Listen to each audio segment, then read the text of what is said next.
What's up, guys? My name is Philip. I'm here to talk to you about the stuff that has been on my mind. Yeah. So, basically, right now, at this point in my development, I am really into maximizing the quality of my lived experience. And what does that mean? That just means being happy. Subjective well-being. Okay? Now, I don't know anything. I really don't. Because every single time I think I know something, reality just pulls its pants down and it's just like, oh, here we go again. Oh, look at this guy thinking he's all safe and secure in his knowledge. Yeah. So I'm not even gonna act like what I think I know now is going to be obsolete. Isn't gonna be obsolete rather. So I'm just gonna let you know what I'm thinking about. And maybe you can, help me learn the next step, enter into a new paradigm and whatnot. But basically, the only reason I've achieved any level of well-being is because I stood on the shoulders of giants, honestly. Just a constant baton pass, leapfrogging, didgeridoo type situation. And so if I could just help one guy out, if I could just help one individual that was in a similar situation, I would be ecstatic. Truly, truly ecstatic. Because life is amazing. Life is amazing. And this is coming from a person who was a formerly obese, video game addicted person who was nihilistic and wanted to commit suicide, had zero friends, well, not zero friends, but didn't have any friends that he felt comfortable being vulnerable with, right? And so this is just yeah, dude, to go from that to, I got a couple friends. I got a couple female friends as well. Got some money, got some fulfillment, I should say. So let me break it down. It's very Cliff Notes version. Not gonna like try to sell you anything. Not gonna pitch you anything. Just genuine. Man, I only got 10 minutes left to live, and that's what I'm gonna leave you with. So, you got to actually prioritize. You have to make it a priority to be happy. You have to make it a priority to be happy. Now we live in a society where it's like the norm to sacrifice your well-being for material possessions or like material success, right? And that's a yikes, bro. Okay, 29,200 days in 80 years. Today is my 8,989th day on this planet. That's how many days have elapsed since my birth, okay? So really I'm like over 30% done with my life. Doesn't really feel like I'm still young. I got like tight skin, like collagen still here and whatnot, and I feel great. I feel amazing. I went for like a 5-mile run, no problem, good living. But I'm 30% done. If I even make it to 80, I'm probably not gonna even make it to 80. Just going off of the trajectory. So yeah, dude, like honestly, and then 150,000 people die globally. Does every single day. 150,000 people just die, a little over 2 people every second. I don't know a single one of them. I don't know any of their names. Like the last person that really, mattered to me significantly that passed away was my grandfather, and he died almost 2 years ago now, July of 2021. So yeah, it's just not. We don't really interface with him much, but on this small little blue planet, on this small little pale blue dot, 150,000 of us are dying every single day. So, and you're just one of them. You're just one out of 8 billion. And so, at what point will you start prioritizing the quality of your lived experience? At what point will you put your happiness first? Because nobody is going to do it for you. Nobody even knows what criteria needs to be met. That's all in here. That's all the conscious experience. That's you, the witnessing consciousness that is bound to this body, right? Like, if I do this, like tens of thousands, if not hundreds of thousands, if not millions of skin cells are just getting sloughed off. you know, like just a constant ship of Theseus, essentially. Just the air molecules coming in the food I eat, becoming a part of me, and it's just completely outside of my control. And the only reason I'm not a rattlesnake is because my parents weren't rattlesnakes, right? Like I didn't choose to be Korean. I didn't choose to be born in Hawaii, live in LA. You know, like all the variables that have the greatest influence on the trajectory of your life are completely outside of your control. So knowing that, you got to think of yourself as the player in a video game. Life is like a RPG. Life literally is an RPG game. It's a literal RPG game where you're bestowed a character, right? And you're bound to that character. And the only meaningful way to interact with this interface is through the character. But we are the witnessing consciousness. We're kind of like in a Discord server, you know, faceless, having a conversation. We're the ones actually experiencing the game. However, when we're interacting within the game, we got to use these meat machines, right? So and then the problem is, intellectually, there isn't going to be much disagreement. It's just, we get lost in the fucking sauce. The sauce is so immersive. Just get so caught up in it. And then especially when I look at a pretty girl, like, oh my God, just like, nah, it's not the conscious entity inside. It's that voluptuous thickness.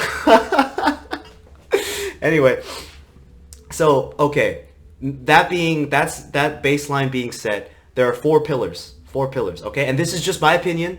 I don't know shit. I'm a monkey, so please take it with a grain of salt. All models are wrong. Some are useful. That's a insanely wise investor once said that. Like, all models are wrong. Some are useful, okay? So this is not a comprehensive guide for navigating reality, okay? Please do not put that burden on my monkey shoulders. I am just a dude who has done things and had ideas and just wants to share it, okay? So pillar number one is a goal that you can never accomplish, that you genuinely resonate with, right? So my version of that is to be the most charismatic version of myself.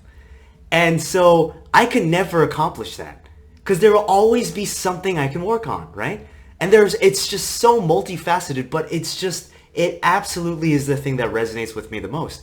I can mess with my voice. I can mess with my appearance. I can mess with like the subcommunication, like the facial expressions, and like even experimenting with like brainwave stuff.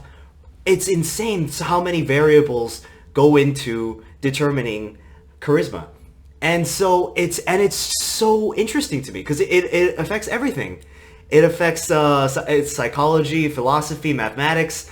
Like everything is just like nothing happens in a vacuum. So it's something I genuinely resonate with that I could never accomplish. That's number one. Number two is connection to God. And God is whatever. Don't fight with me over semantics, right? You can say the universe, the laws of physics, Mother Nature, whatever floats your boat. Just the connection to whatever this is. I also refer to it as the agnostic game engine, right? Like 300 million meters per second squared, 9.8 meters per second squared, like gravity, like whatever this entire engine is, whatever this entire backdrop is for our experience, that is God, right? That is what I like to refer to as God, because like from my rudimentary understanding of psychology, we understand things in terms of stories. And so having God as a symbolic figure is an extremely useful lore for categorizing the universe, in my experience, right? So again, meditation, psychedelic experiences, the whole nine, really, really advocate developing a relationship with God. And this comes from a former devout atheist. Like, please read Baruch Spinoza. Please, just because you are a man of science does not mean you have to abandon God. If anything, once you understand philosophy, once you kind of peek your head into some of Baruch Spinoza's work, you will realize that the most pious endeavor that you can undertake is a scientific one. And And there it is. All paths lead to God. It like the depth is insane. But I'm just gonna leave it there. So that's no. So one is a goal you can never achieve. Second is connection to God, connection to you. Third is meaningful interpersonal relationships. Like, oh my goodness. Oh my goodness. It's like when you're with somebody that's genuinely amazing, you can never go back. Like, I can never go back. I can never go back. It's just like, holy moly. When like your life trajectory is taken care of. I mean, not taken care of, but you have confluence. Like, you guys are on the same path in terms of objectives. Wow. Just wow. And they're emotionally intelligent and they're extremely supportive. It's just, nothing beats it. There's nothing. Like, I would rather lose all of my limbs in a heartbeat. Like, I would just surrender all my limbs than surrender that relationship with my best friends and with my family. It's just so, there's nothing else. There's nothing else. And I used to be a really shitty person. I used to be, and of course I'm still a major fuck up. Like, I mess up every day. God knows this. Like, I can't hide anything. I am not, by no means am I, guilt free. I'm a yikes. But I have made a lot of improvements, and I've become a much more likable person. And most of that I can attribute to the book, How to Win Friends and Influence People. Guys, if I could go back in time, if I could just go back in time and give myself one thing, I was limited to giving my former self one item, it would be that book. It would be that book. I've read it over 200 times. It's truly my Bible. It just functions as the robust redwood that I hold all my other knowledge. Like, everything else comes from that as a base, from using that book as a base, because Dale Carnegie truly amalgamated all the knowledge of all from the entire world. He got it from like Buddha, from Lao Tzu, from Jesus Christ, from the Stoics, from existentialist philosophers, and also like the lived experience of his fellow countrymen. Like, it's such a wonderful book, and it's extremely well written. And the audiobook, the narrator of the audiobook is Andrew McMillan. His voice is absolutely outside of this world. He just sounds like God. He just has like the voice of God. So I highly advocate reading that book. Basically, the Cliff Notes version is be in a collaborative mind state. Nobody is your enemy. Love is fundamental. That sounds extremely cliche, but it's cliche for a fucking reason, because it's true, right? I got this from a guy I respect very much named Julian.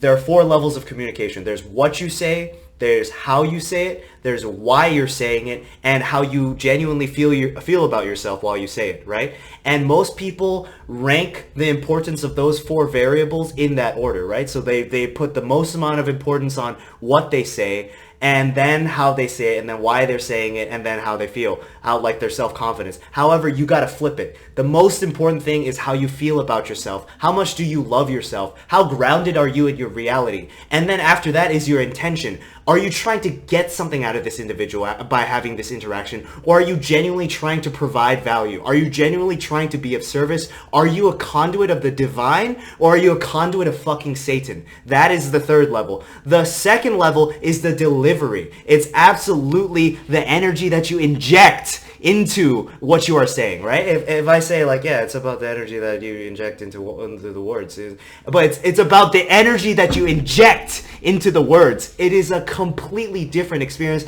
And then at the final level, the least important thing is the actual words used. The actual words used is absolutely important. I 100% spend a lot of time modifying my default responses because it is very important. However, it is the least important. It is absolutely the least important in my experience. Again, please take everything with a grain of salt. I know nothing. Then, last one, mental and physical health, guys. Health. What's the, like, there's a Confucius quote, I believe. It's like, a healthy man has 10,000 wishes, but a sick man has one. It's like, wow, it's really, really, really difficult to give a fuck about anything else when you have chronic pain. Okay? Chronic pain. And so it's just a roll of the cosmic dice. I've been blessed, genetically speaking. I have zero allergies, zero chronic illnesses. I had appendicitis when I was in 8th grade, but snip snip and that's gone, so I don't even have to worry about that anymore. Like, I really, it's truly, truly, truly a blessing. But most people aren't that fortunate. I understand that. However, there are a lot of individuals that are voluntarily subjecting themselves voluntarily, okay? I use that loosely. Again, going back to what I said, the only reason I'm not a rattlesnake is because my parents were rattlesnakes. I come from a place of love and understanding. I'm not blaming anybody. That's not going to accomplish anything. However, it seems as though they are voluntarily engaging in behaviors that are, subjecting themselves to that, the health condition. And so if you like manage your weight, like if you get to like 20% body fat, ideally 15, all of your health markers, like all-cause mortality, just gonna shoot down. Like everything's like it's gonna be so much better. Please take it from somebody that was morbidly obese. Please take it from somebody that was 52% body fat. Life is so much easier. Like getting up in the morning, the cognitive clarity, just having interactions with other people. Oh my God, it's not even comparable. It's not even remotely comparable. Okay, so the quality of life just exponentially increases. And it is difficult, but it's never been easier. It's never been easier. We have artificial sweeteners. We have like cauliflower rice, like insanely high volume foods with very low calorie density. We live in an amazing time. And so it's more environment design than anything.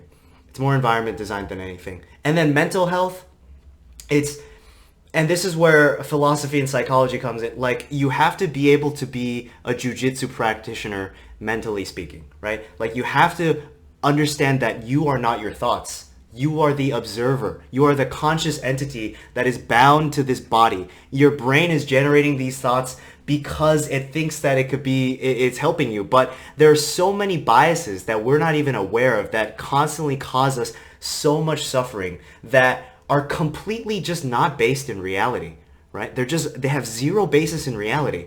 And so you're just being tormented by nothing. It's just like a child who's scared of a monster under his bed when no monster exists. And yet there are people who live their entire lives never freeing themselves from that hell, from that self-generated hell. So yeah, I actually spent way more time than I wanted to. Number one, a goal that you can never achieve that you genuinely resonate with, so you have like, a direction, purpose. And again, like, this is where people mess up. The goal only exists to enhance the process. Let me repeat that. The goal only exists to enhance the process. The future doesn't exist. The past doesn't exist. We're living in the eternal present.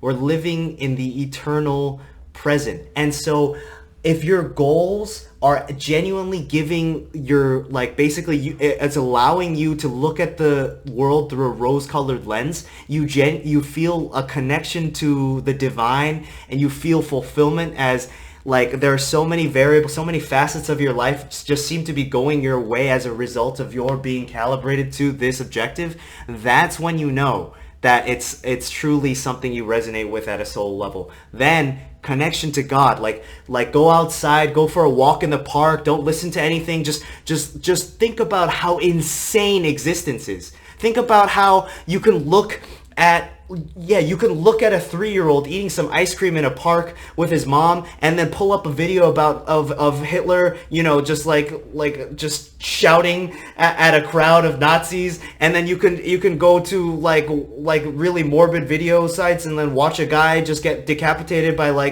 drug cartel members, and then you can just go right back to like looking at a beautiful sunset and like making out with a girl. It's like it's all the same reality. It's such a trip.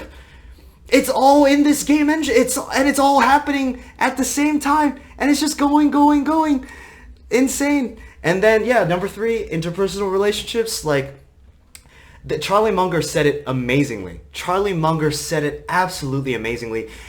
When somebody asked him how he's such a good judge of character, he was just like, "Yo, bro, like I'm not a good judge of character, but let me tell you my system. Let me tell you how it goes down. I meet 100 individuals. I meet 100 individuals, and 92 of them just forgotten. Like no impression. They may as well never have met him.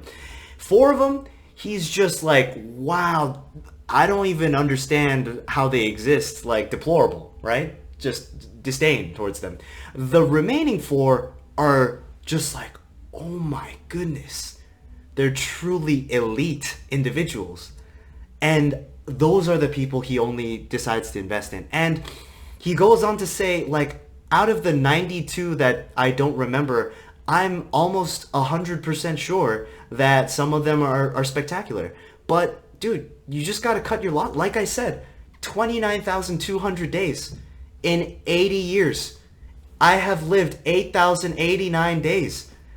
Over 30%. Guys, like, it's just going. It's just going. Like, you just have to be selective. You have to think about the opportunity cost. It's an imperative that you are highly spoiled in your criteria, because we live in a world with 8 billion people. So you will find your people. You will find your people. Absolutely. It may seem ridiculous, but just given enough volume, it's really just volume, you will find your people. And once you get a taste of what it's like to have deep, meaningful, genuine connections with absolutely gorgeous people inside and out, you will never go back. It's like once you go black, you can't go back. It's the same shit. It's the same thing. 100%. And then, yeah, like health, God bless, guys. Like, the amount of euphoria I feel going to the gym, the amount of euphoria I feel like going for runs, like, it's really, like, I'm not, like, I feel bad.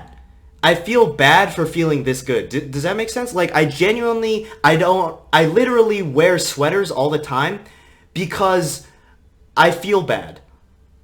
I just feel like I'm flexing on people. Like, I just feel like I'm making people insecure because over 70% of the American population is overweight. And I'm just like, I was right there, dude. I was 52% body fat. I was just like so in such a dark place, in such an uncomfortable place. Every single minute spent in this body, just like I would wear jackets when it was like over 100 degrees outside.